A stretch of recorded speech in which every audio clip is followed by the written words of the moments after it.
would you like to tell them to still face and find happiness in the dark times and tragic times that we are going through? I think for me,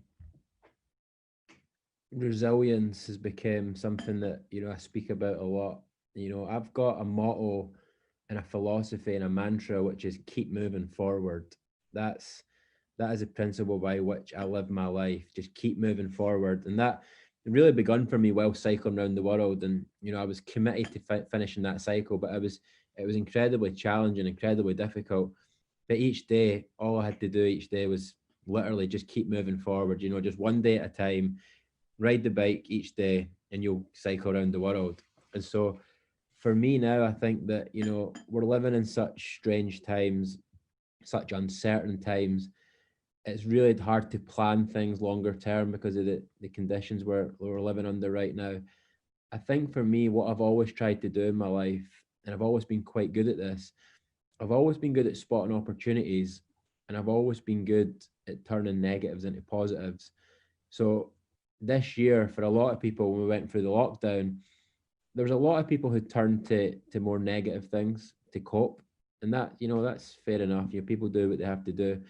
But I was always very clear when the whole lockdown thing happened this year. I thought, I'm going to come out of lockdown better than I was before it. And I'm going to use this as an opportunity to become a better person, to become happier, to be fitter, to be stronger.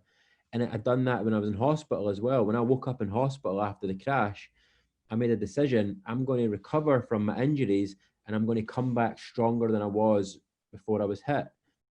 And that was manifested in the world record 9 months after it. And so I think the question that I would, have to people, and to leave them with one thing, is that, what are the opportunities right now? What are the things that we can do right now? Because a lot of the focus right now is on what we can't do. We can't travel, we can't go and meet people in bars and coffee shops, but there's a lot of things we can do right now. And I think that there's a lot of people out there who've always had things they were going to do. How many people do you know that have said, I'm going to write a book, or I'm going to learn French, or I'm going to get fit and healthy?